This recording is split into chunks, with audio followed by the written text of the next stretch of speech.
O governador Mauro Mendes nomeou o promotor de justiça Rodrigo Fonseca para o comando do Ministério Público de Mato Grosso, no próximo biênio 2025-2027. Fonseca foi o mais votado pelos promotores e procuradores do Ministério Público para o cargo de Procurador-Geral de Justiça. E hoje ele está aqui no estúdio do Jornal do Meio-Dia. Boa tarde, procuradores. Já procurador, né? Já foi nomeado. E seja bem-vindo aqui ao Jornal do Meio-Dia. Obrigado, boa tarde, Lúcio. Boa tarde a todos os espectadores da TV Record. É sempre um prazer estar aqui no Grupo Gazeta e também explanando para a sociedade nossas ideias para o futuro do Ministério Público. Procurador, o Ministério Público, a atual gestão, tem uma boa relação com o governo estadual. O governador Mauro Mendes lançou recentemente o programa Tolerância Zero contra o Crime. Como é que o Ministério Público pode colaborar, pode contribuir nesse combate, principalmente aí às facções criminosas? Lúcio, o Ministério Público criou já o GAECO, nós temos um GAECO na capital e 4 no interior. A nossa ideia sempre foi a integração entre os órgãos de persecução penal e, ao mesmo tempo, de busca de combate às facções criminosas. O governador Mauro Mendes vem se manifestando e tomando ações muito positivas nesse combate. E o que eu venho conversando, e vou fazer uma reunião logo que tomar posse com todos os integrantes do GAECO, é que nós precisamos integrar a Polícia Civil, a Polícia Militar, a Polícia Federal, as forças de segurança têm que estar integradas nesse combate ao crime organizado.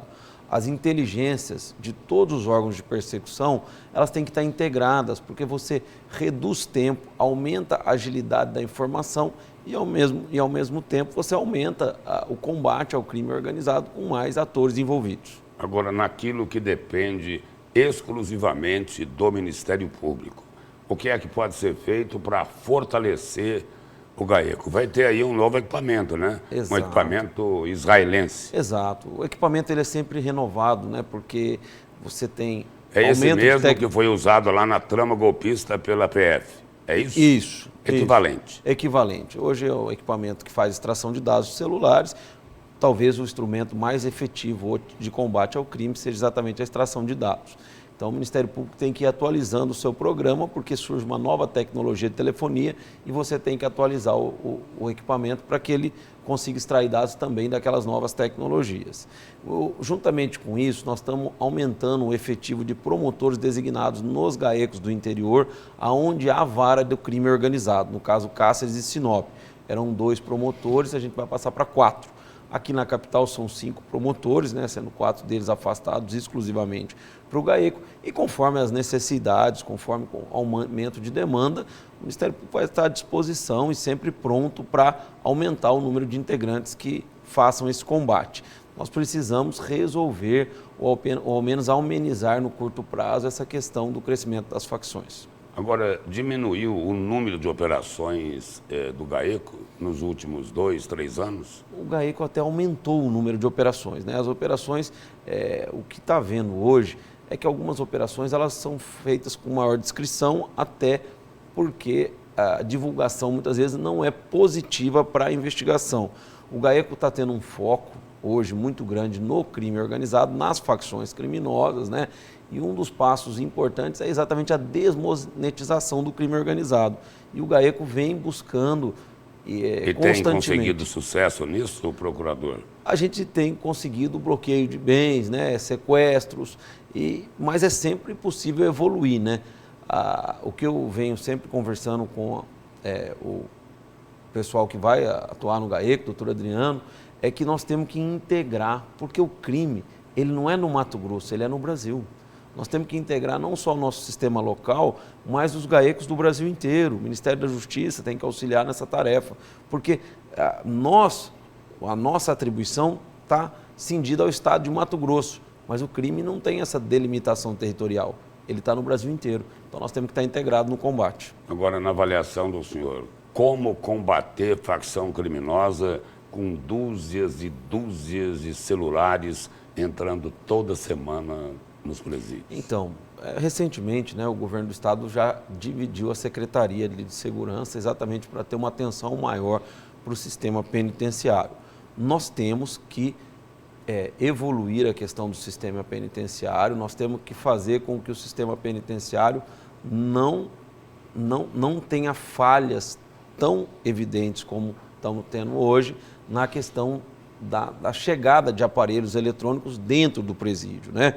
A gente tem informações que até drones estão usando, enfim, o crime vai se modernizando e o Estado tem que se modernizar junto. Então, assim, eu não tenho dúvida, Lúcio, que hoje a maior tarefa é conter o problema que nós temos dentro do sistema penitenciário, porque as ordens estão partindo de lá, isso é notório, e tira 80 celulares num dia, na outra semana se busca mais, ou seja, nós estamos tendo uma falha de segurança nessa entrada.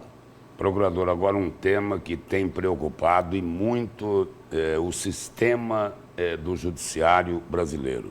É a PEC lá em Brasília que pretende acabar ou pelo menos reduzir com os privilégios que todo mundo conhece como penduricalhos. No Tribunal de Justiça, a presidente lá do TJ falou, olha, eu suponho que pelo menos metade dos juízes vão se aposentar porque a carreira vai deixar de ser atrativa financeiramente. Sem penduricalho, não tem como resolver o problema? Eu acho assim, Lúcio, eu acho que a normatização ela é muito bem-vinda, né?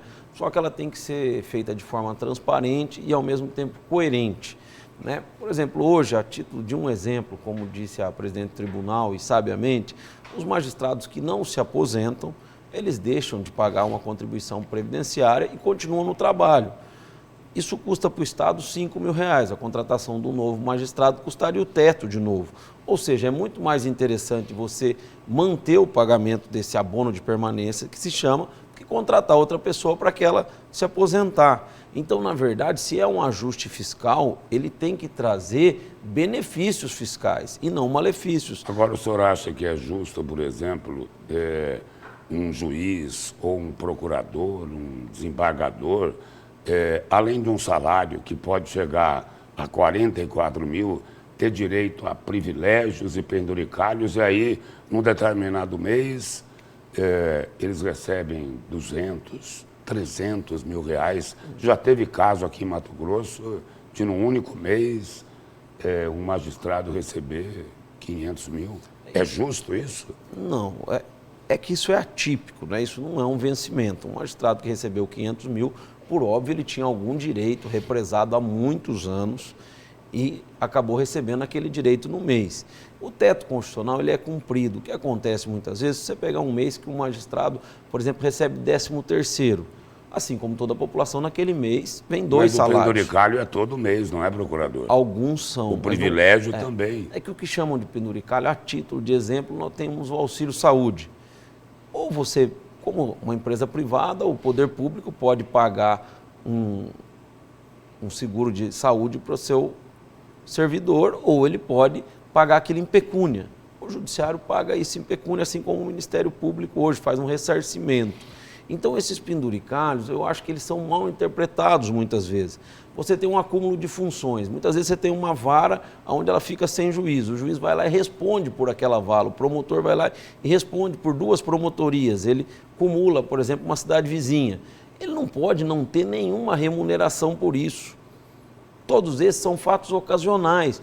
O promotor fica de plantão no fim de semana. Você vai ter que ter alguma retribuição para isso. Então, a discussão que o Ministério Público sempre faz é o seguinte, olha, se não tiver retribuição nenhuma financeira por um trabalho extra, daqui a pouco nós não vamos ter mais quem fazer, ou nós vamos ter que chamar tanta gente que você, ao invés de um benefício para o poder público, você vai gerar um prejuízo. Você vai ter que contratar bem mais profissionais.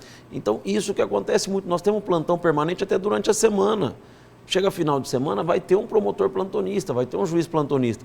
Essas pessoas têm que ter algum tipo de retribuição. E se você travar muito isso, a alternativa é contratar mais um. Se você contratar mais um, vai ficar mais caro. Procurador, antes da gente encerrar, por que é tão difícil uma promotora ou uma procuradora galgar ao comando do Ministério Público de Mato Grosso ou conseguir chegar a ser desembargadora do Tribunal de Justiça? Eu acho que com certeza nós vamos ter num futuro próximo, né, mulheres, né, nesses cargos de comando. A questão muitas vezes por exemplo, no nosso pleito nós não tivemos nenhuma candidata, né? Então, eu acho que não é uma questão de sexo, é uma questão de dedicação à vida institucional naquele momento determinado. A questão do quinto, tivemos candidatas e aí passam por um processo, fazem o mesmo processo que qualquer, né, membro ou membra do Ministério Público, e acho que um futuro próximo nós vamos ter. Eu acho que as mulheres estão cada vez mais vindo para essa concorrência, vamos dizer assim, colocando seus nomes à disposição, porque muitas vezes você vai na disputa, Lúcio, não houve candidatas, e isso não é uma coisa que é desestimulada internamente, ao contrário, nós vamos ter outra eleição, né? A eleição do Procurador-Geral é a cada 2 anos, temos outras vagas pela frente em várias searas, CNMP, CNJ, e cada vez mais você vê a presença feminina nesses órgãos. Agora, algumas listas, você vai na lista, tem 3 homens, e aí não tem é uma questão de opção interna da classe. E aí o seguinte, uma perguntinha assim, tem uma certa provocação. Existe algum jogo combinado entre os homens da instituição para que as mulheres, pelo fato das mulheres não terem conseguido chegar até o comando ainda? De forma nenhuma. Inclusive, nós tivemos 2 conselheiras do Conselho Superior do Ministério Público eleitas agora recentemente, e se você colocar o número de votos delas e o número de mulheres da instituição, elas tiveram vários votos do sexo masculino. Isso é só uma questão de tempo, que eu falo o seguinte: antigamente você tinha uma dedicação maior dos homens à política institucional, e isso vem mudando, e com a mudança vão mudar também as lideranças, isso é natural. Tivemos vários estados na Bahia, a doutora Norma já foi procuradora-geral, e vamos ter no Mato Grosso, num futuro próximo. Procurador, obrigado pela presença, pelas informações aqui no Jornal do Meio-Dia, e sucesso a partir de fevereiro, quando o senhor toma posse na Procuradoria-Geral do Estado. Muito obrigado. Obrigado, Lúcio. Estamos sempre à disposição aí do Grupo Gazeta, da TV Record, para os esclarecimentos que forem possíveis à sociedade. Muito obrigado.